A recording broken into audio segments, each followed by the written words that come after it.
أيها الذين آمنوا لا تلهكم أموالكم ولا أولادكم عن ذكر الله ومن يفعل ذلك فأولئك هم الخاسرون। একটু শুনেন মনোযোগ দিয়ে। হজ এবং যাকাতের গুরুত্ব কাদের উপর হজ? আমার এই বংশীনগর সমাজের ভিতরে অনেক মানুষ আছে যাদের হজ একবার না ডাবল খরচ হয়ে গেছে। জীবন তো যাই নাই, মানে একবার তো যাই নাই, তার উপর ডাবল হয়ে গেছে। এক আজি শাহ তার ওষুধের দোকানে লেখছে ডাবল আজি দাওয়া। মানুষ জিজ্ঞেস করে যে হজ করে আইছে, জীবনে তো শুনছি যে হজ করলে হাজি হয়, এই দোকানের নাম ডাবল আজি দাওয়াখানা, কারণ নাকি? তো বাইরে জিজ্ঞেস করছে, ভাই আপনার দোকানের নাম ডাবল আজি দাওয়াখানা দিচ্ছেন কেন? হয় যে আমি যে এই দুইবার হজ করছি, এই জন্য আমি ডাবল আজি দাওয়াখানা দিচ্ছি। কয়বার হজ করছে? দুইবার হজ করছে। মানুষ যদি একই কাজ করে কয় কি ডাবল কয়, তাই না? ইংরেজিতে ডাবল কয়। এই জন্য উনি দিচ্ছে যে আমি দুইবার হজ করছি, এই জন্য আমার দোকানের নাম দিছি ডাবল আজি দাওয়াখানা। আর আমরা জীবনে একবারই করি নাই, আমার নামই নাই, অর্থ আছে, টাকা আছে, নামই নাই। ধরা খাওয়া আছে না বাবা জান? ধরা খাওয়া আছে, আল্লাহর কাছে ধরা খাওয়া আছে না নাই? অর্থ দিছে তো আমারে, কিসের জন্য দিছে? আমার এই কাজ করার জন্য দিছে। বলি সুবহানাল্লাহ। কঠিন কথা বলি, কারণ হলো দেখেন পশু দিয়ে মানুষের উদাহরণ দিছে। পশু খায়, মানুষের খায়, গরু খায়, মানুষের খায়, ছাগলও খায়, মানুষের খায়। পশুর আদত হলো একরকম, আর মানুষের আদত হলো আরেক রকম। মানুষকে বানাইছে কি জন্য? আল্লাহ নিজেই কোরআনে বলছেন, ওমা খালাকতুল জিন্না ওয়াল ইনসা ইল্লা লিয়াবুদুন। পৃথিবীর ভিতরে আল্লাহ পাক রব্বুল আলামিন বলেন অন্যান্য জাতির ইবাদত হইল অন্যরকম, অন্যান্য বস্তুর ইবাদত হইল একরকম, আর মানুষ আর জিনের ইবাদত হইল শুধু আমি আল্লাহর জন্য। বলি সুবহানাল্লাহ। আল্লাহর জন্য যদি ইবাদত করি সেটা খুশি হবেন কি আল্লাহ পাক রব্বুল আলামিন?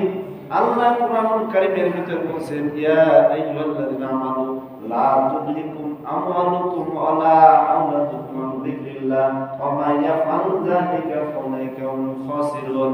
আল্লাহ ডাকতে বলেন, হে ইমানদার, তুমি সাবধান হও, তোমার ধন, তোমার সম্পদ, তোমার সন্তান সন্ততি, তুমি আল্লাহর স্মরণ হইতে, জিকির হইতে গাফিল হইও না, অমনোযোগী হইও না।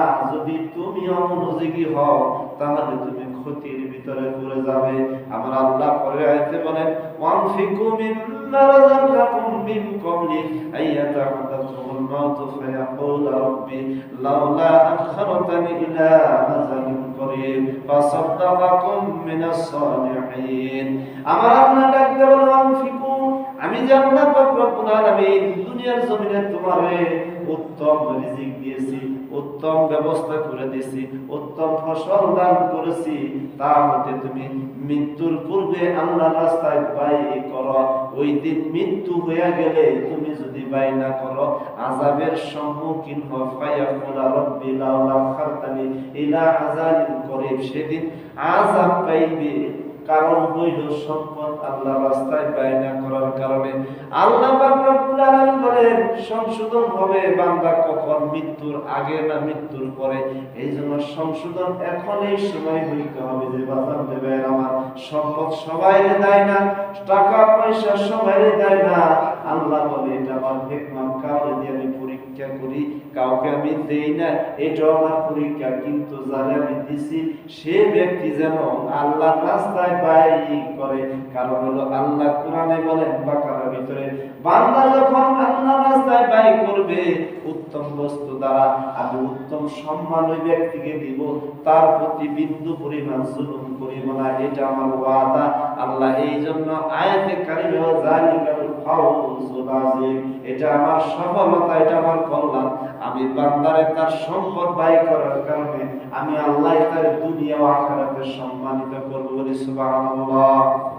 আল্লাহ বলেন মৃত্যু হয়ে গেল, সম্পদ দিলেন। আল্লাহ বলেন বান্দারে কবরে যাওয়ার পরে তুমি যখন আযাবের সম্মুখীন হইবে, তোমার যখন আঁকড়িয়া ধরবে বাজার দেবে, মাটি যখন আঁকড়িয়া ধরবে, লোকটা তখন আফসোস করে বলবে, আল্লাহ রব্বুল আলামিন একটাবার সুযোগ দাও, দুনিয়ার জমিনে যাব, যাওয়ার পরে আমার সম্পদগুলো আমি মানুষকে দিব, বিলি বন্টন করব, একটাবার সুযোগ দাও, তাহলে আমি বন্টন করে দিলে তুমি আমার প্রতি খুশি হবে।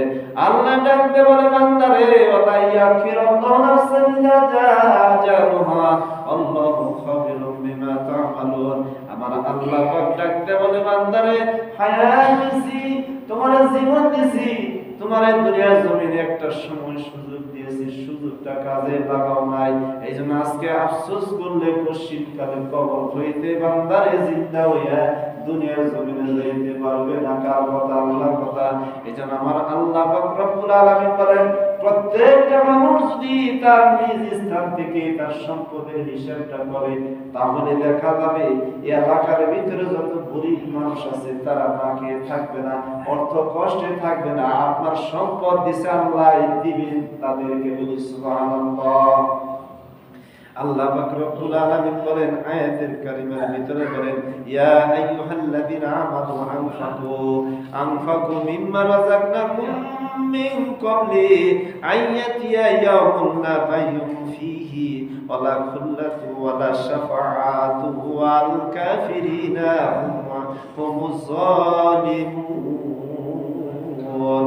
হে ঈমানদারগণ, আমার আল্লাহ ডাকতে বলেন, আনফাকু মিম্মা রাযাকনাকুম মিন ক্বাবলি, ওই দিন আসার পূর্বে, যেদিন কোনদিন কি হবে না, ক্রয় বিক্রয় হবে না, বেচা কেনা হবে না, কিয়ামতের ময়দানে কইছে আল্লাহ, ওই দিন আসার পূর্বে বান্দারে তোমার ক্রয় বিক্রয় কি করবে? আল্লাহ পাক রব্বুল আলামিন বলেন, মিন ক্বাবলি আইয়াতিয়া ইয়াউমুন লা বাইউন ফীহি, ক্রয় বিক্রয় ওই দিন চলবে না। দুনিয়াতে ক্রয় বিক্রয় চলে, বাজার কেউ যদি কোনো জিনিস বিক্রি করে বিনিময় পায়, কি বিক্রি না করলে বিনিময় পাবে না। আল্লাহ বলেন, দুনিয়াতে বিনিময় যদি পেতে চাও, ক্রয় বিক্রয় সম্পাদন করো, তাহলে আল্লাহ পাক রব্বুল আলামিন তোমাকে জাযা দান করবে। বলি সুবহানাল্লাহি ওয়া বিহামদিহি। আল্লাহ পাক রব্বুল আলামিন কুরআনুল কারীম সূরা তাওবার 111 নম্বর আয়াতে বলেন, আল্লাহ পাক রব্বুল আলামিন বলেন কুরআনুল কারীমের ভিতরে, বান্দারে তোমার জান মাল দ্বারা কি করো? আল্লাহ পাক রব্বুল আলামিন বলেন, বান্দার হে ঈমানদার মান, বান্দার জান মাল আমি আল্লাহ খরিদ করে নিয়েছি, বিনিময়ে আমি আল্লাহ তাদেরকে সুসংবাদ দিয়েছি, তাদের জন্য আমি জান্নাতের বিনিময়ে তাদের জান আর মাল আমি খরিদ করেছি। বলি সুবহানাল্লাহ। তারা কখনো মৃত্যু হবে, কখনো তারা মানুষকে নিহত করবে। যুদ্ধের ময়দানে বলা হয়েছে তারা নিজেরা মৃত্যু বরণ করবে, কোন সময় আল্লাহ তারা নিজেরা মৃত্যু বরণ করবে। আল্লাহ পাক রব্বুল আলামিন বলেন, তারা আমার ওয়াদা, আমার খেলা, আমার কাজগুলো সঠিকভাবে সম্পাদন করেছে, আমি হুকুম করেছি আর হুকুমের গোলাম হয়ে গেছে, নিজের জীবনটা যুদ্ধের ময়দানে দিতেও পরোয়া করে না। সুবহানাল্লাহ। আজকে বিশ্বের মুসলমান একটা দিকে একটা সমস্যা, ইরান একাই, ইয়েমেন একাই, তারা কি করতেছে? বিশ্বের ইহুদিদের উপরে তারা যে শক্তিশালী, তারা যে রকম কঠোর, বিশ্বের সব মুসলমান, এই যে মুসলমানের মধ্যে মুনাফিক সবচেয়ে বেশি। মুসলমানের ভিতরে মুনাফিক বেশি। মুনাফিকের শর্ত হইল যে তারা নিজের জান মালকে হেফাজত করার জন্য ইহুদিদের সাথে কি করবে? সম্পর্ক রাখবে। এটা হলো মুনাফিকদের ছিল, লক্ষণ ছিল। এটা একটা হাদিস দলিল। এই জন্য বর্তমান বিশ্বে দেখেন, মুসলমানকে মারে, আর অন্যান্য দেশগুলো তাকিয়ে থাকে, দেখে, যার কারণে একটা দেশই বিশ্বের মধ্যে, ইরান, তারপরে ইয়েমেন, এরা কি করতেছে? মুসলমানদের মারে বিদায় তারা নিজেদের শক্তি প্রয়োগ করে ওই ইহুদিদেরকে ধ্বংস করে, ইহুদিদেরকে মারে। কিন্তু বিশ্বের অন্য মুসলমান কিন্তু তাকিয়ে থাকে, দেখে। এই তো মুসলমানের পরিচয়। এই জন্য সাহাবী আজমাইন ছিলেন, রাসূল যুদ্ধে ডাক দিয়েছেন, জীবনের মায়া না করে, প্রাণের মায়া না করে, সম্পদের মায়া না করে, স্ত্রীর মহব্বত না করে, সন্তানের মহব্বত না করে আল্লাহ ডাক দিছে, আমি যুদ্ধে যাব, শহীদ হবো, তো আল্লাহ রাস্তায় শহীদ হইল। সুবহানাল্লাহ। এক সাহাবী খেজুর খাইতেছে, হযরত উমাইর রাদিয়াল্লাহু আনহু খেজুর খাইতেছে, এদিকে যুদ্ধের সময় হয়ে গেছে, বদরের যুদ্ধে। তো উনি খেজুর খাইতেছেন আর চিন্তা করতেছেন। উনি উসালম্বা ছিলেন, দীর্ঘ একটা মানুষ ছিলেন, সাহাবা আজমাইনের ভিতরে সবচেয়ে উসালম্বা, সুন্দর ছিল।